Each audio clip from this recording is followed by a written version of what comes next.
compartilhar com vocês este ato profético que nós estamos realizando aqui no Monte Carmelo. Estamos numa viagem profética aqui na Cidade Santa, na Terra Santa, na Terra de Israel.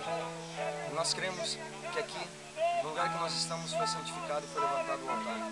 Nós estamos no Monte Carmelo, vocês podem ver aqui ao fundo, toda a cidade. E aqui foi onde Elias desafiou todos os profetas de Baal, provando que o seu Deus era um Deus que realmente mandou um fogo. E nós clamamos este fogo, e o fogo hoje para nós simboliza o avivamento. Nós pedimos que este avivamento venha adentrar em todas as vidas daqueles que estiverem assistindo isso agora. Nós pedimos que o fogo de Deus venha queimar tudo aquilo que não provém do Senhor e venha trazer o brilho, venha trazer a pureza, venha trazer a santidade, venha trazer essa purificação, venha trazer as bênçãos do Senhor. Profetizamos que 2011 vai ser o ano da plenitude de Deus.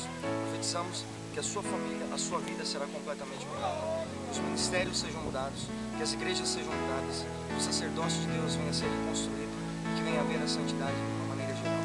Pedimos agora que Deus venha alcançar a vida de cada um de vocês, onde vocês estiverem.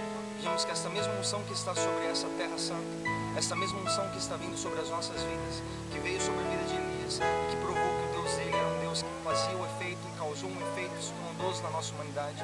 Pedimos que este mesmo efeito venha causar agora na tua vida, venha impactar a tua vida e que venha a ser mudada por completo.